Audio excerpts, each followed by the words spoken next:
آداب، میں ہوں وسعت اللہ خان، میرے ساتھ ہیں زرار کھوڑو اور شاہزیب جیلانی۔ جن دھاتوں کو ہم روایتی طور پہ قیمتی سمجھتے ہیں، ان کے علاوہ اور کون کون سی دھاتیں ہیں جن کے پیچھے آج کل چین اور امریکہ سمیت ہر کوئی پاگلوں کی طرح دوڑ رہا ہے، اس بارے میں ہم بات کریں گے۔ امریکہ جو اب تک پوری دنیا کو انسانی حقوق کا بھاشن دیتا آیا ہے، اب خود انسانی حقوق کی تنظیموں کی زد میں ہے، اس پہ بھی بات ہوگی۔ لیکن بات چیت تو ایران اور امریکہ کی بھی ہونے والی ہے، لیکن کہاں اور کب؟ پہلے خبر آئی کہ جمعے کو استنبول میں ایرانی وزیر خارجہ عباس عراقچی اور صدر ٹرمپ کے خصوصی مشیر اسٹیو وٹکوف اور ٹرمپ کے داماد جیرارڈ کشنر پاکستان، قطر، سعودی عرب، مصر، امارات اور ترک وزرائے خارجہ کی موجودگی میں بات چیت کریں گے۔ پھر خبر آئی کہ ایران چاہتا ہے کہ بات چیت مسقط میں ہو، دو طرفہ ہو اور ثالث صرف ایک ہی ہو، یعنی عمان۔ صرف اور صرف ایران کے جوہری پروگرام کے بارے میں بات ہو، ایرانی میزائل پروگرام اور علاقائی اتحادیوں سے ایران کے تعلقات زیر بحث نہیں آنے چاہیے۔ لیکن جو کچھ بھی ہو، کیا بات چیت جمعے کو شروع ہو سکے گی یا نہیں، فی الحال محض اندازے لگائے جا رہے ہیں۔ البتہ اس دوران روس نے ضرور پیشکش کی ہے کہ ایران چاہے تو روس اس کا افزودہ یورینیم اپنی سرزمین پہ ذخیرہ کرنے کو تیار ہے، تاکہ ایران کے ایٹمی پروگرام کے بارے میں اس کے حریفوں کے شک و شبہات کچھ کم ہو سکیں۔ لیکن ایران نے فی الحال اس پہ کوئی رد عمل نہیں دیا ہے۔ جی، بڑے مزیدار ہوگی اگر جمعے کو یہ ہوئی مذاکرات، کیونکہ جو سننے میں آ رہا ہے کہ امریکن وفد ایک کمرے میں ہوگا، ایرانین وفد دوسرے کمرے میں پہلے ہوگا کی طرح جی، اور بیچ میں عمان کے جو وزیر خارجہ ہیں وہ چٹھی لے کے آگے پیچھے ایک دوسرے کے بیچ میں بات کر رہا ہوگا۔ اچھا، اب ایک تو یہ مذاکرات بھی چل رہے ہیں، لیکن آن دا گراؤنڈ یا مور ایکوریٹلی آن دا سی پروبنگ آپریشنز بھی چل رہے ہیں۔ ہم جانتے ہیں کہ یو ایس کا ایک کیریئر گروپ وہاں پر ڈپلائیڈ ہے، اور ابھی حال میں ایران نے اپنا جو شاہد ڈرون ہے، شاہد 129، وہ وہاں پہ بھیجا اور اس کو انٹرسیپٹ کیا گیا۔ ان کو پروبنگ آپریشنز کہا جاتا ہے۔ مقصد ان کا یہ ہوتا ہے دیکھنا کہ ایک رسپانس ٹائم کیا ہوتا ہے، اگر ہم یہ کریں گے تو اس کی کیا ری ایکشن آتا ہے۔ اس کے ساتھ ساتھ کچھ یہ بھی کہا جا رہا ہے کہ دو ایرانین کشتیوں نے، یہ فاسٹ اٹیک شپس ہوتی ہیں اسپیڈ بوٹ قسم کی، انہوں نے کوشش کی ایک یو ایس آئل ٹینکر کو گھیرنے کی۔ یہ وہ یو ایس آئل ٹینکر ہے جو یو ایس فلیٹ کو ری فیول کر رہا ہے۔ اگین یہ کوئی حملہ نہیں ہے، پرووکیشن نہیں ہے، یہ ایک دوسرے کو ٹیسٹنگ کر رہے ہوتے ہیں۔ تو ایک جانب تو یہ ہو رہا ہے، جمعے کو انشاءاللہ ہمیں کچھ زیادہ کلیئرٹی ہوگی کہ یہ مذاکرات ہوئے بھی یا نہیں ہوئے، اور اگر ہوئے تو کیسے ہوئے۔ لیکن اس کے ساتھ ساتھ جو ہو رہا ہے دو پرانے دشمنوں کے بیچ، وہ میرا خیال ہے کہ بہت ہی انٹرسٹنگ دشمن تھے۔ سعودی عرب اور ترکی، آپ کو یاد ہوگا کہ جب جمال خشوگی کو قتل کیا گیا ایک ترکی کے سرزمین پر، تو میرا خیال ہے کہ this was the lowest point ترکی سعودی ریلیشنز کی۔ اب آپ دیکھیں کہ صرف کچھ دہائیوں میں دنیا کیسے بدل جاتی ہے کہ اب ایک باقاعدہ جی کچھ سالوں میں سوری، دہائیوں میں بھی نہیں، لگ رہا ہے کہ دہائیاں گزر گئی ہیں لیکن ایکچولی کچھ سال ہی گزرے ہیں، کہ اب ترکی اور سعودی عرب کے بیچ میں ایک ٹاپ لیول میٹنگ ہوئی ہے، ایم بی ایس اور صدر محمد بن سلمان اور صدر ایردوان کے بیچ، اور بڑی مزیدار باتیں ہوئی ہیں۔ اچھا، بڑا طویل سا ایک ظاہر ہے کہ ہوتا ہے جوائنٹ کمیونکے، اور اس میں صرف ایسا لگتا ہے جیسے پیار محبت کی باتیں، علاقائی استحکام، باہمی دلچسپی، لیکن اگر آپ بغور پڑھیں تو کچھ ہی جملے ہوتے ہیں جو آپ کی توجہ کھینچتے ہیں۔ مثلا یہ کہ دونوں ملکوں نے انرجی اور ڈیفنس کے شعبوں میں تعاون بڑھانے پہ اتفاق کیا ہے۔ اس وقت بھی بہت اچھا خاصا تعاون ہے، لیکن اس کو مزید اوپر لے جانا چاہ رہے ہیں۔ وہ شام کی جو ریکنسٹرکشن ہے اور اس کی سٹیبلٹی، اس کے بارے میں بھی اتفاق رائے ہو گیا ہے، یعنی ویزا وی اسرائیل، اگر آپ اس کو اس تناظر میں دیکھیں۔ یمن کے بارے میں سعودی پالیسی کی مکمل حمایت، ون پیج ہاں، ایک طرف اگینسٹ یو اے ای، ہاں، یہ ایران سعودی سفارتی تعلقات کی مکمل بحالی اور اس کے پرامن جوہری پروگرام کی حمایت۔ کیونکہ اب ایران اتنا خطرہ نہیں رہا. ہاں اچھا. اور مصر اور ترکی کے مابین بڑھتے ہوئے تعلقات کا خیر مقدم. اسرائیلی جارحیت کی مذمت, فلسطینیوں کے حق خود اختیاری اور فلسطینی ریاست کے لیے بطور دارالحکومت مشرقی یروشلم کی حمایت. یہ بہت عرصے بعد یہ لفظ سنائی دیا ہے, مشرقی یروشلم. اس کے علاوہ سوڈان اور صومالیہ کے بحران پہ تفصیلی غور اور دونوں ملکوں کی سالمیت برقرار رکھنے کی ضرورت پر زور. یہ ہے اعلامیہ. یہ اچھا, جہاں تک صومالیہ کی بات ہے نا, یا میرے لیے یہ سب سے زیادہ انٹرسٹنگ ہے. اچھا ویسے تو صومالیہ, سوڈان, لیبیا یہ ساری چیزیں لنک کرتی ہیں بڑی مزیدار طریقے سے.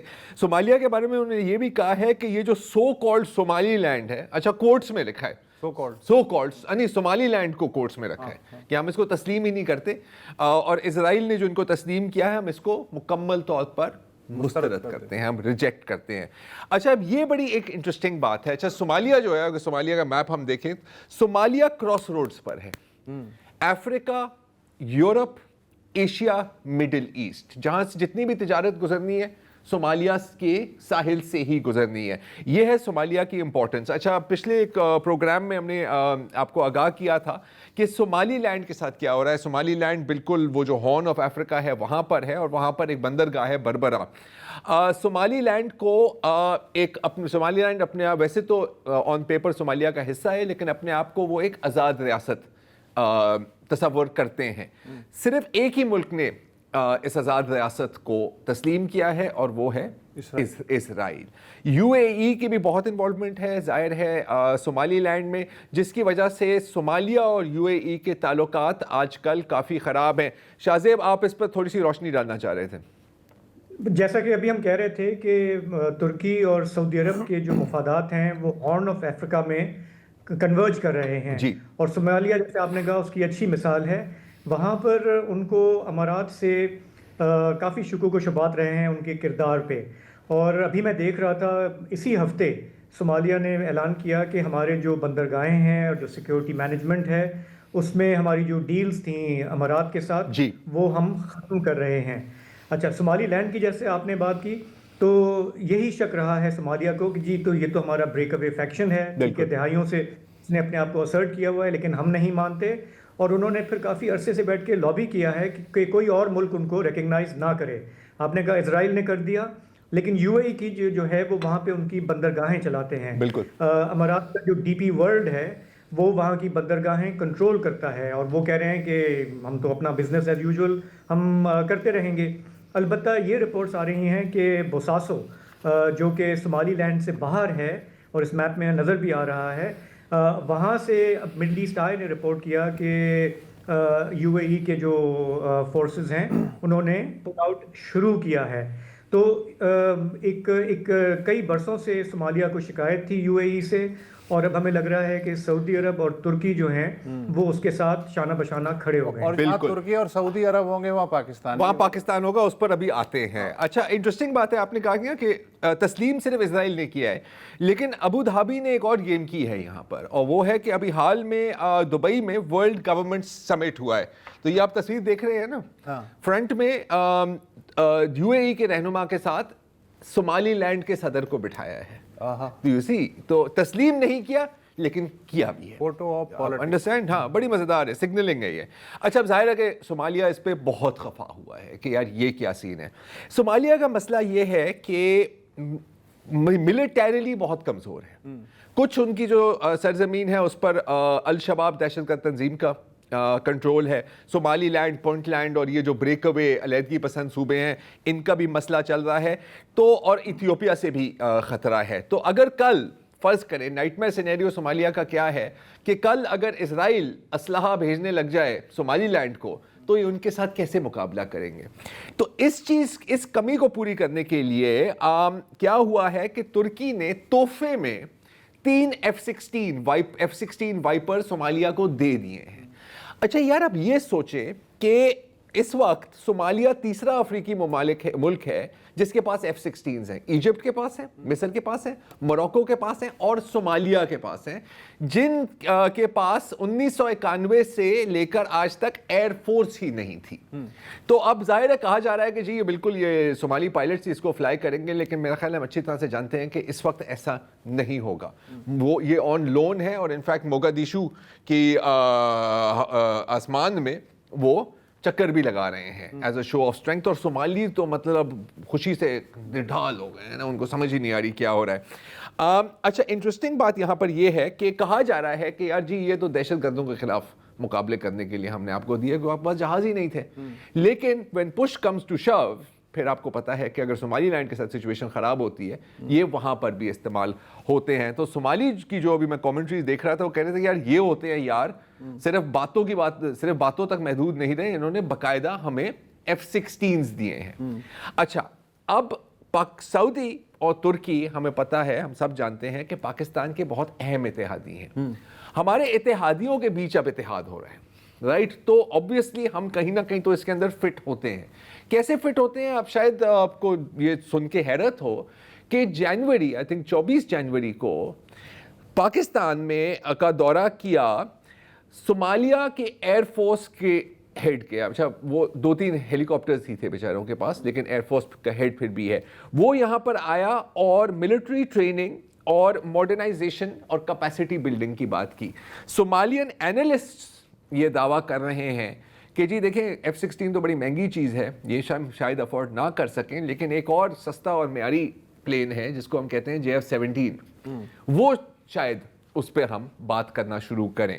اس کے ساتھ ساتھ صومالیین انٹیریئر منسٹر بھی آیا تھا اور اس کے بھی ملاقات ہوئی تھی ہمارے وزیر داخلہ محسن نقوی کے ساتھ. تو آپ دیکھ سکتے ہیں کہ یہ ایک بڑی انٹرسٹنگ سی الائنمنٹ بن رہی ہے. F-16 تو ترکی نے دیے ہیں, لیکن سب سے زیادہ جو کامبیٹ کا تجربہ ہے اس ریجن میں F-16 کا چلائے تو ہم نے ہی ہے نا سر.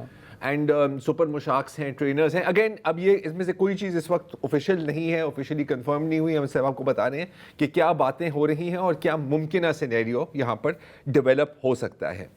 اچھا اب اگر آپ مزید ہم زوم آؤٹ کریں نا تو آپ دیکھ سکتے ہیں کہ اچھا بین الاقوامی سیاست اور فزکس کا ایک ہی اصول ہے کہ ایکشن کا ایک ری ایکشن آتا ہے. تو ہم نے دیکھا کہ اسرائیل نے تقریباً خطے کے ہر ملک کے اوپر بمباری کی ہے, ہر ملک کے ساتھ ٹینشن ہے. تو یہ جو سب کچھ ہو رہا ہے ایک طرح سے مجھے لگتا ہے کہ اس کا ری ایکشن ہے کہ یار اگر ہم اکیلے کھڑے رہیں تو ہمیں اڑا دیا جائے گا, we have to get together. اور یہ جو الائنمنٹ ہے اس کے آپ اثرات صرف صومالیہ میں نہیں بلکہ آپ سوڈان اور لیبیا میں بھی دیکھ رہے ہیں, اور سیریا میں بھی. ایک وقفہ لیتے ہیں پھر اس پہ بات کرتے ہیں.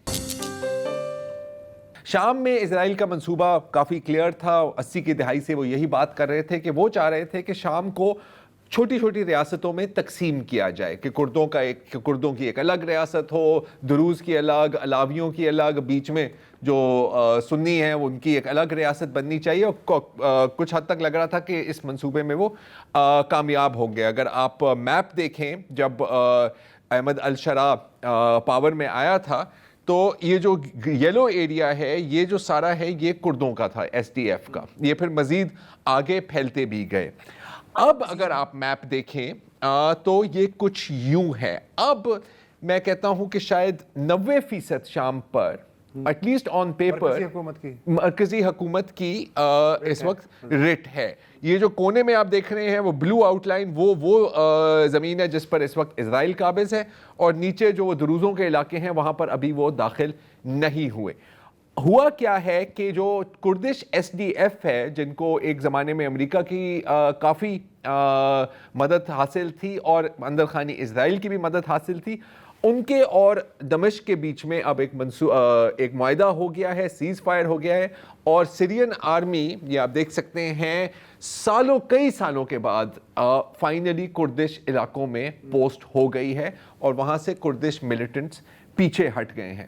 اچھا یہ ممکن نہیں ہوتا وداؤٹ ترکی سپورٹ اینڈ آلسو سعودی عربیہ. نہیں, اور سب سے بڑا یہ کہ امریکہ نے ہاتھ اٹھا لیا. امریکہ نے اب تک ایس ڈی ایف ان کے لیے کام کر رہی تھی. جی, اگر تھوڑی سی ہسٹری پڑھ لیتے ایس ڈی ایف والے تو شاید آج جتنا ان کا دل ٹوٹا ہے امریکہ کی طرف سے نہ ٹوٹتا. انہیں پتہ ہونا چاہیے تھا کہ جب صدام 91 کی وار تھی تو انہوں نے عراقی شیعوں سے کہا تھا کہ آپ جائیں, ہم تمہارے ساتھ ہیں.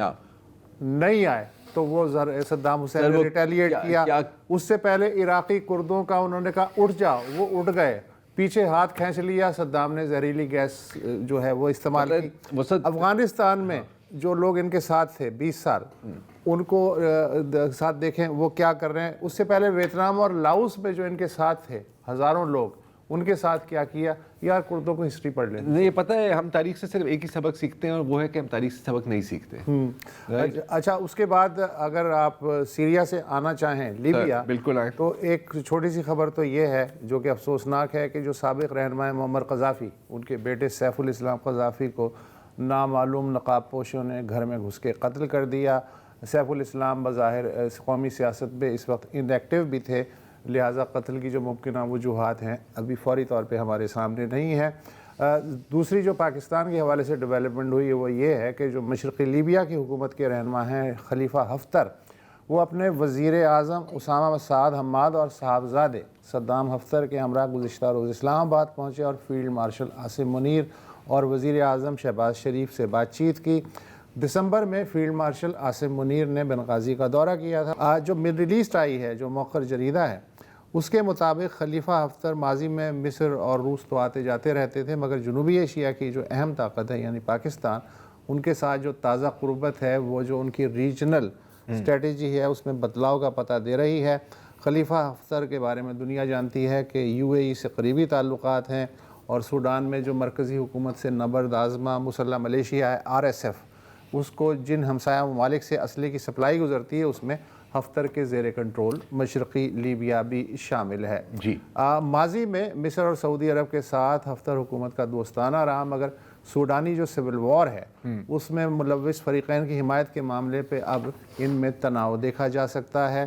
امارات اور خلیفہ حفتر RSF کے حمایتی ہیں, جبکہ مصر اور سعودی عرب سوڈانی مسلح افواج کا ساتھ دے رہے ہیں, جبکہ سوڈان اور پاکستان کے مابین میں ممکنہ دفاعی تعاون بڑھنے کی اطلاع. اچھا, یہاں پر میں بس ایک چیز بات کا اضافہ کرنا چاہ رہا ہوں کہ حفتر کی پالیسی اور جھکاؤ بھی بدل رہے ہیں. پاکستان کا بھی دورہ کیا تھا, لیکن ترکی کا بھی دورہ کیا تھا صدام حفتر نے, اور پھر ترکی کے جو انٹیلیجنس چیف ہے فیڈان, وہ باقاعدہ بنغازی گئے تھے.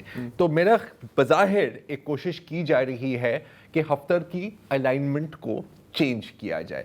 ان some senses it make sense Haftar کے لیے بھی, کیونکہ وہ مثلا 70% لیبیا پہ تو قابض ہے نا. ہاں, اور ترکی زیادہ قریب ہے یا باقی ممالک؟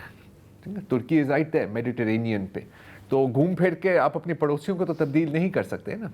اور اب ہم دیکھتے ہیں کہ مصر اور کے ساتھ بھی اس کا رویہ اس لیے بدلا ہے کیونکہ اس کے تھرو RSF کو اکوپمنٹ اور سپلائیز رپورٹیڈلی جا رہی تھی.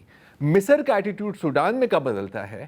جب الفشر پچھلے سال پر RSF کا قبضہ ہو جاتا ہے اور وہاں پہ کئی ہزاروں لوگوں کو مار دیا جاتا ہے. اچھا, اس کے بعد جو ترکش سپورٹ ہے اور شاید سعودی سپورٹ ہے, اور کہیں کہا جاتا ہے کہ شاید پاکستانی سپورٹ بھی ہے اس میں, وہ بڑھنے لگی فار دا سوڈانیز آرمڈ فورسز کہ یار یہ تو معاملہ گمبھیر ہوتا جا رہا ہے. اور اب ہم دیکھ رہے ہیں, اور یہ آج اور کل کی ہی بات ہے, کہ ایک بہت بڑی شکست دی ہے سوڈانیز آرمی نے RSF کو. یہ جو ریڈ میں جو ایریا ہے RSF کا, آپ دیکھ سکتے ہیں کہ بالکل وہاں پر فلینک کر دیا ہے انہیں, اور ایک وہاں پر ایک شہر ہے, اب نام مجھے ایگزیکٹلی اس کا سوری یہاں پہ لکھا نہیں ہوا, وہاں وہ اس کی جو قبضہ, اس کو جو گھیرا ہوا تھا RSF نے, وہاں سے RSF کو ہٹا دیا ہے. اور سوڈانیز آرمی کا اب یہ کہنا ہے کہ ہم عنقریب درفور پر بھی آزاد کر دیں گے. تو آپ دیکھ سکتے ہیں کہ یہاں پر بھی ایک پوٹینشیل اسرائیلی ایلائی کو کافی رول بیک کیا جا رہا ہے. تو بہت مزیدار, آئی نو کہ اب اس میں مطلب 5 منٹ کے اندر ہم نے کوئی 10 ملکوں کے نام لے لیے ہیں, لیکن چیزیں اتنی انٹرسٹنگ ہیں، اتنی مزیدار ہیں اور اتنی جلدی سے تبدیل ہو رہی ہیں کہ ان چیزوں پر بھی نظر رکھنی چاہیے، کیونکہ گھوم پھر کر پاکستان پر بھی ان ڈیولپمنٹس کا ایک اثر ہوتا ہے۔ جی شاہزیب۔ نہیں بہت ہی دلچسپ اور مفصل اپنے خطے سے دور یہ جو ڈیولپمنٹس ہیں اس میں پاکستان کا بھی ایک ریلیونس ہے، جیسے آپ نے مینشن بھی کیا کہیں کہیں پہ پاکستان بطور پلیئر، اور ہماری جو فوج ہے وہ کئی معاملات میں اس کو قریب سے دیکھ بھی رہی ہے، کچھ معاملات میں پس پردہ ہے، کسی چیزوں میں فرنٹ پہ ہے، تو ہمارے لوگوں کو بھی پتہ ہونا چاہیے کہ ملک میں تو جو معاملات ہیں سو ہیں، لیکن آس پاس کیا ہو رہا ہے۔ بالکل۔ ایک وقفہ لیتے ہیں اور پھر تھوڑی سی اسٹریٹجک منرلز پر بات کرتے ہیں۔ پروگرام کے اس حصے میں بات کرتے ہیں کرٹیکل منرلز کی، یعنی کہ نادر معدنیات کی۔ آپ جانتے ہیں واشنگٹن میں ایک کافی بڑی کانفرنس ہو رہی ہے جس کو ہوسٹ کر رہے ہیں امریکی وزیر خارجہ مارکو روبیو۔ 50 ملک کے ڈیلیگیٹس وہاں موجود ہیں۔ پاکستان کا جو ڈیلیگیشن ہے وہ وزیر توانائی لیڈ کر رہے ہیں، وہ وہاں پہنچے ہوئے ہیں۔ بھارت کے وزیر خارجہ جے شنکر کی کل امریکی وزیر خارجہ سے ملاقات ہوئی، وہ خبروں میں آ چکی ہے۔ وہاں پہ کینیڈا ہے، جاپان ہے، EU ہے، بہت سارے ملک جو ڈپینڈ کرتے ہیں کرٹیکل منرلز پہ یا ریئر ارتھ منرلز پہ، وہ وہاں موجود ہیں۔ ہم جانتے ہیں کہ دنیا میں جو اس کی سمجھیں کہ موجودگی ہے وہ کوئی 60 سے 70% چین کے پاس ہے، اور جو اوور آل جو سپلائی ہے ان معدنیات کی اس میں سے کوئی 90% جو ہے وہ چین اس کو پروسیس کرتا ہے۔ ایک طرح سے سمجھیں کہ چین کی نیئر مونوپولی سمجھی جاتی ہے اس پہ، اور یہی وہ بات ہے جس کو امریکہ توڑنا چاہتا ہے۔ چین کے بعد جو نمبر آتا ہے وہ برازیل کا ہے اور پھر بھارت کا ہے، جہاں پہ یہ ریئر منرلز پائے جاتے ہیں۔ یہ کہاں استعمال ہوتے ہیں؟ مثال کے طور پہ جب آپ آئی فون یوز کرتے ہیں تو اس میں انڈیم ایک ریئر منرل ہے، وہ استعمال ہوتا ہے۔ جب آپ اپنا ریموٹ کنٹرول استعمال کرتے ہیں، ٹی وی پہ نیٹ فلیکس دیکھ رہے ہوتے ہیں، تو گیلیم ایک ریئر ارتھ ہے جو یوز ہوتا ہے۔ مطلب آج کل جو چاہے ٹیکنالوجی ہو، آٹو انڈسٹری ہو، الیکٹرانک وہیکلز ہوں، ان سب میں سمجھا جاتا ہے کہ آپ کے پاس یہ جو منرلز ہیں یہ ہونا ضروری ہیں۔ اچھا، کہا جاتا ہے کہ یہ ریئر منرلز ہیں، لیکن یہ اتنے بھی ریئر نہیں ہیں۔ جو زمین کی جو کرسٹ ہے اس میں یہ جگہ جگہ پائے جاتے ہیں۔ مسئلہ صرف یہ ہے کہ یہ میٹیلک ایلیمنٹس جو ہیں یہ اتنے پھیلے ہوئے ہیں اور باقی جو ایلیمنٹس ہیں ان کے ساتھ اتنے ملے ہوئے ہوتے ہیں کہ ان کو تلاش کرنا، کھنگالنا، ایکسٹریکٹ کرنا ایک بہت ہی مشکل اور مہنگا کام تصور کیا جاتا ہے۔ اسی لیے امریکہ چاہتا ہے کہ ہمارا بھی اس میں جو ہے ایک حصہ ہو، ہمارے پاس اپنی سپلائیز ہوں۔ جو گلوبل سپلائی چین ہے ان معدنیات کی، امریکہ کا یہ ہے کہ چین کا اس پہ کنٹرول نہیں ہونا چاہیے۔ جب چین اور امریکہ کا پچھلے سال ہم نے دیکھا کہ ٹیرفز پہ تنازع چل رہا تھا، تو چین نے ان ریئر منرلز کی جو سپلائی ہے اس کو بطور ایک انفلوئنس یوز کیا، ان کی جو پرائسز ہیں اس کو انفلوئنس کیا، اور تب سے ٹرمپ صاحب نے اور امریکہ نے کہا کہ ایسے نہیں چلے گا، امریکہ کو اپنے ذخائر جو ہیں ان منرلز کے وہ ڈیولپ کرنے ہوں گے۔ تو ٹرمپ صاحب کا جو نعرہ ہے امریکہ فرسٹ، اور جو ان کی نیشنل سیکیورٹی پالیسی ہے اس میں اس کے تحت انہوں نے اعلان کیا تھا کہ وہ $12 بلین کا ایک پروجیکٹ والٹ انہوں نے اناؤنس کیا، جس کا مقصد ہے کہ یہ جو ریئر ارتھ منرلز ہیں دنیا بھر سے ایکسکیویٹ کیا جائیں، بائی لیٹرل اگریمنٹس کیا جائیں، اور انہیں امریکہ میں اس مقصد کے لیے لایا جائے کہ یہاں پہ جو بزنسز ہیں انہیں یہ دستیاب کیا جائے۔ اب جو امریکی محکمہ دفاع ہے یعنی کہ پینٹاگون، وہ برسوں سے، دہائیوں سے اس کے پاس یہ ذخائر موجود ہیں، اور وہ اس ایونچویلٹی کے لیے کہ اگر کبھی جنگ چھڑ جاتی ہے، سپلائی چین متاثر ہوتی ہے، تو ان کی جو ہتھیاروں بنانے کی جو سپیڈ ہے وہ متاثر نہ ہو۔ لیکن ابھی جو کانفرنس ہو رہی ہے واشنگٹن میں، اس کا خالصتاً جو ٹارگٹ ہے وہ یہ کہ امریکی بزنسز کو یہ مہیا کیا جائے۔ پاکستان کی بات کریں تو ہم نے سنا پچھلے سال کہ ہمارے پاس زبردست ذخائر ہیں، کاپر ہے، لیتھیم ہے، کوبالٹ ہے، گولڈ ہے، وغیرہ وغیرہ۔ جو ہمارے تخمینے ہیں، جو ہم دعویٰ کرتے ہیں، وہ یہ کہ یہ 6 سے 7 ٹریلین ڈالرز کے ذخائر ہمارے پاس موجود ہیں، لیکن ظاہر اس پہ سوالیہ نشان ہے کیونکہ پراپرلی اتنا کوئی سروے نہیں ہوا، اور ڈیٹیلڈ طور پہ یہ پتہ نہیں کتنے ہیں، لیکن اکثر لوگوں کا خیال ہے کہ جس طرح کا ہمارا ٹرین ہے، ہمارے جو پہاڑ ہیں، ہماری جو سرزمین ہے، وہ ان سے مالا مال ہے۔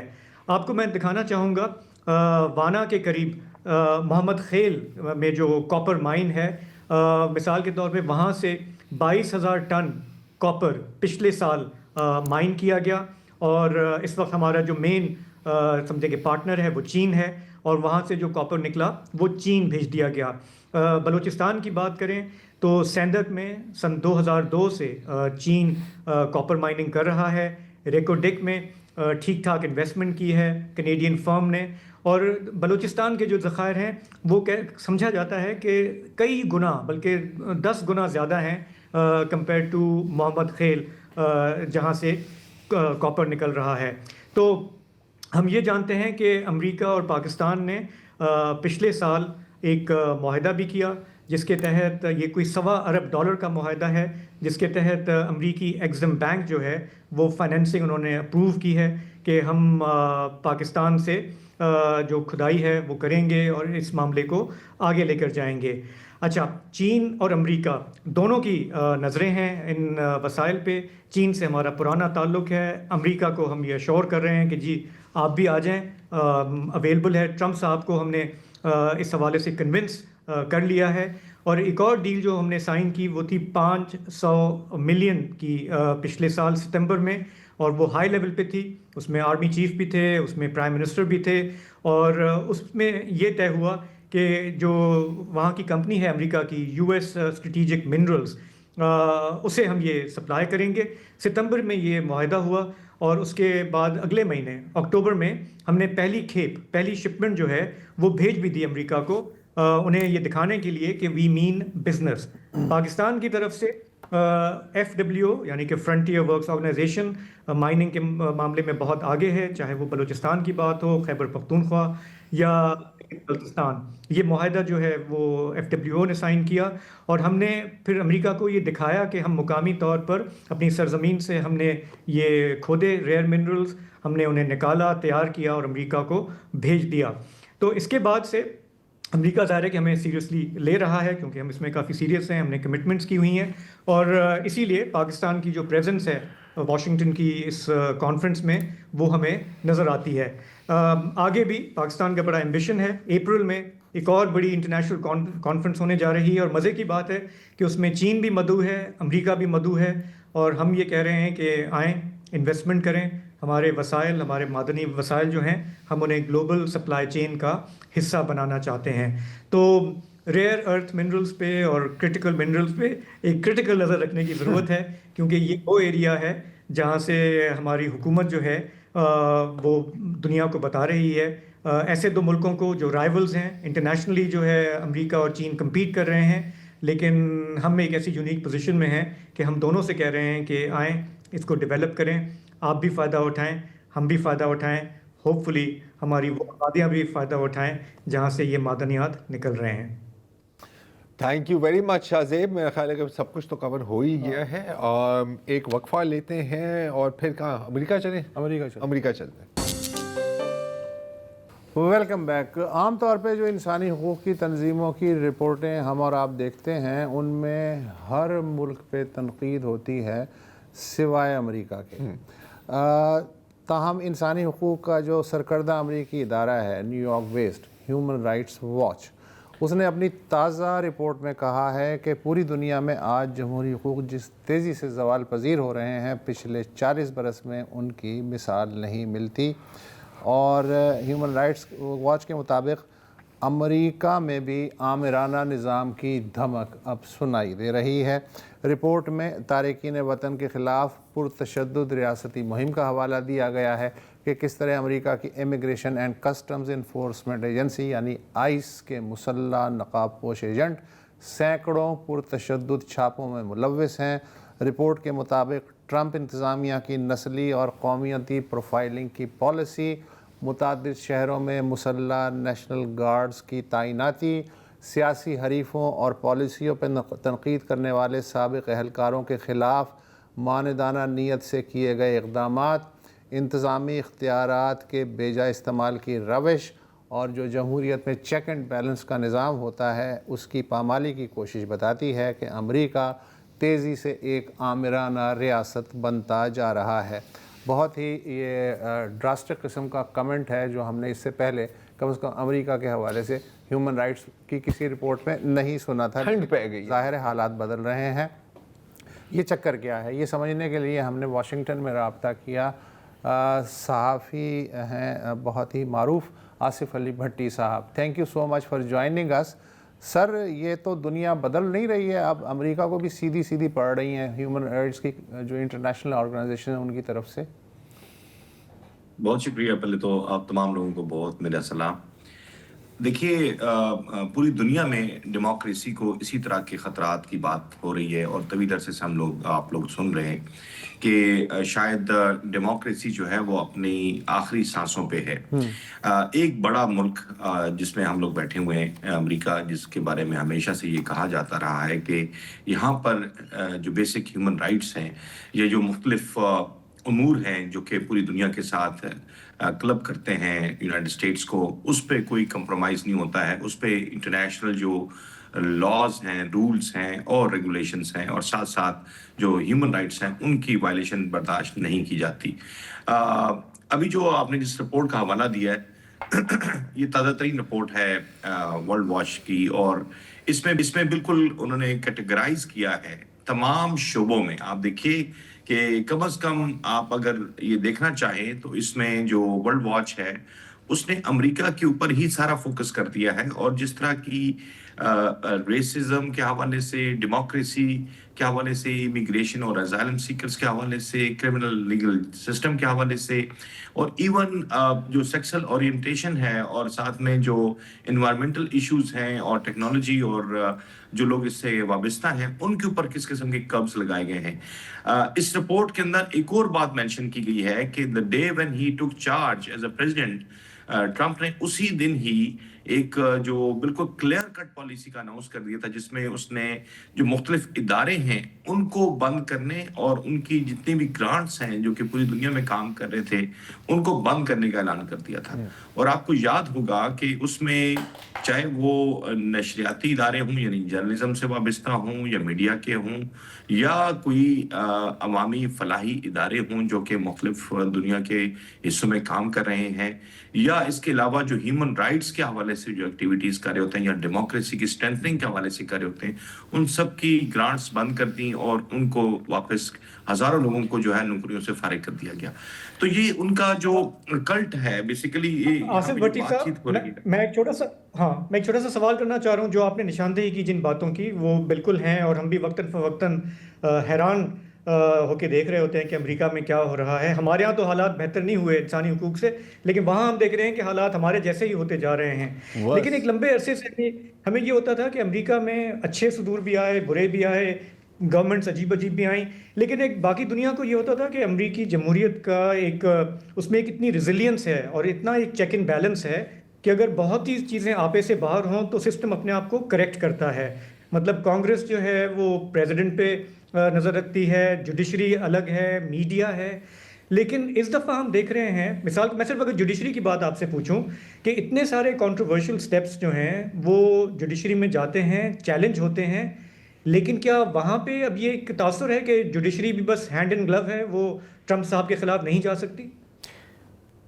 دیکھیے یہ بات اگر ہم اس پہ تبصرے سے پہلے میں یہ بات کہوں گا کہ ٹرمپ صاحب کے حوالے سے یہ بالکل کلیئر ہے کہ وہ ایک غیر روایتی سیاستدان ہے، یعنی کہ روایتی سیاستدان نہیں ہے۔ ان کا جو انٹلیکٹ ہے، پولیٹیکل انٹلیکٹ، اس کے اوپر کافی سارے لوگوں کے شروع سے یہ کنسرن تھے کہ وہ ایک ڈیفرنٹ قسم کے آدمی ہوں گے اور وہ ڈیفرنٹ طریقے سے پریزیڈنسی کو چلائیں گے۔ آپ نے کہا کہ ہم پاکستان سمیت مختلف علاقوں میں، مختلف ملکوں میں دیکھتے ہیں کہ کیا حال ہو رہا ہوتا ہے وہاں پہ جوڈیشری کا اور لا انفورسمنٹ کا اور اس کا جو عوامی جو انسانی حقوق ہیں ان کا۔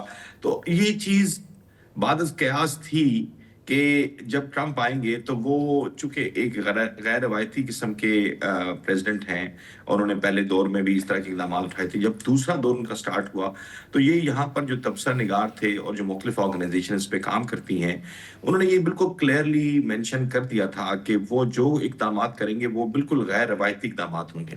اچھا، وہ اب روایت ہمارے سے جا کے مل گئی ہے۔ انٹرسٹنگلی آپ تمام لوگ تو سارا جانتے ہی ہیں کہ جس طرح سے مل جل کے کام ہو رہا ہوتا ہے پاکستان میں بھی، جوڈیشری ہو یا لا انفورسمنٹ کے ادارے ہوں یا قانون نافذ کرنے والے طاقتور ادارے ہوں، ڈیموکریسی بھی اسی کے اندر ہی درمیان میں کہیں پہ سروائیو کر رہی ہوتی ہے۔ یہاں پہ اس وقت جو چیک اینڈ بیلنس کا نظام ہے اس میں کانگریس میں ان کی اکثریت ہے اور ساتھ ہی میں سینٹ میں بھی اکثریت ہے، لیکن جو اب تک ریٹنگ آئی ہے ٹرمپ صاحب کی پاپولیرٹی کی، اس میں بہت ڈراسٹک جو ہے وہ کمی آئی ہے، ڈراسٹکلی جو ہے وہ نیچے گیا ہے ان کا جو امیج ہے اور ان کی جو اپروول ریٹ ہے اس کا بہت امپیکٹ آ رہا ہے۔ اور اس سال میں آپ کو یہ بتاؤں کہ مڈ ٹرم الیکشنز ہیں تو یہ بہت زیادہ امپیکٹ کرے گا ان کی اس ساری صورتحال پہ، خاص طور پہ اس رپورٹ جس کا آپ تذکرہ کر رہے ہیں کہ جس طرح سے ورلڈ واچ نے رپورٹ نے بالکل کلیئرلی مختلف شعبوں کو باقاعدہ اس کی تمام جو اندرون خانہ جو ڈیمیجز ہو رہے ہیں اس کو مینشن کیا ہے، تو یہ لگتا ہے کہ جیسے پوری دنیا کے اندر اور عدلیہ کا بتائیں، عدلیہ کا اور ججز کا بتائیں، وہاں پہ کیوں سنوائی نہیں ہو رہی؟ پہلی اپائنٹمنٹس جو تھیں ٹرمپ صاحب کے پہلے دور میں، وہاں پہ 17 ججز میں سے 11 ججز پہلے میرے خیال میں تعینات کیے گئے تھے، جبکہ دوسرے دور میں انہوں نے اپنے چیف جسٹس سمیت تمام لوگ جو ہیں وہ اپنی مرضی کے وہاں پہ اپائنٹ کیے ہیں، جو کہ جن کو بیکنگ حاصل ہے ان کے آفس کی۔ تو ڈیفینیٹلی ایک جو کچھ ہمارے ہاں ایک روایتی طور پہ کہا جاتا ہے کہ جیسے صاحب کہیں گے، تو اب ہو یہی رہا ہے کہ یہاں پہ بھی جو جسٹس ہے وہ ہم یہ نہیں کہتے کہ جسٹس ہو نہیں رہا، لیکن جسٹس نظر نہیں آ رہا۔ اندرون خانہ کیا وجوہات ہیں اس کی وہ سارے لوگ جانتے ہیں، لیکن ایک پریشر ضرور ہے ان کے اوپر بھی کہ جو ایک پاپولر پریزیڈنٹ ہیں ان کے خلاف کیسے جایا جائے۔ بالکل، اور وہاں پہ تو 27ویں ترمیم بھی نہیں ہے یار، آپ کے پاس کیا بہانہ ہے۔ بہت بہت شکریہ بھٹی صاحب۔ یار پتہ ہے میرا خیال ہے کہ اب مڈ ٹرمز میں جو بھی ہو نا، تم بھی ہم جیسے نکلے اب تک کہاں چھپے تھے؟ نہیں یہ ہم جیسے نہیں ہیں، یہ اپنے جیسے ہی ہیں بس۔ کیونکہ میں دیکھیں ایک چیز ہوتی ہے امپیریل بومرینگ، اس تھیوری کیا ہے کہ جو آپ باقی ممالک میں کرتے ہو نا، گھوم پھر کے وہ آپ کے گھر میں بھی آتا ہے۔ آپ نے گوانٹانامو بنایا، آپ نے ابو غریب بنایا، ابھی جو آپ آئی سی ای کی ڈیٹینشن فیسلٹیز دیکھ رہے ہیں، اگر ہمارے پاس ویڈیوز ہیں ان کی، یار ڈٹو ہے، ٹھیک ہے۔ یہ جو ٹیکٹکس استعمال کیے جا رہے ہیں، میں کچھ امریکن کو دیکھ رہا تھا، یہ منیسوٹا ہے، یہ فلوجہ نہیں ہے کہ آپ اس طرح کرو، کیونکہ فلوجہ میں تو صحیح تھا نا، عراق میں تو صحیح تھا، اب آپ کے گھر میں ہو رہا ہے، بہت اچھا ہو رہا ہے میری نظر میں۔ اور جہاں تک یہ میں سوری یار میں کھول کے بولتا ہوں، اور اب یہ جو مڈ ٹرمز انسٹیٹیوشنل ریزیلینس ایسی نام کی کوئی چیز نہیں ہے، بلی تھیلے سے باہر نکل گئی ہے۔ اور جو ڈیموکریٹس ابھی بہت زیادہ کر رہے ہیں نا، او مائی گاڈ اٹس لائک فیشزم، میری جان یہ بائیڈن دور کی پالیسیز کا ہی تسلسل ہے۔ آپ نے اسٹوڈنٹس پہ کریک ڈاؤن کیا، آپ نے لوگوں کو اسرائیل مخالف ہونے پر نوکریوں سے نکالا، ہو چپو، گڈ فن، واہ بہت خوب، کیا کنکلوژن ہے یار، بہت دنوں بعد تم نے اتنا اچھا کنکلوژن کیا۔ تو پرسوں ہی میں نے کیا، اچھا چلو صحیح ہے، ٹھیک ہے، آئی ٹیک دیٹ۔ اس پہ ویسے تو میرا دل چاہ رہا تھا وقفہ لے لوں، لیکن پروگرام کا وقت بند ہی کر دو، ختم کریں، پروگرام ہو گیا۔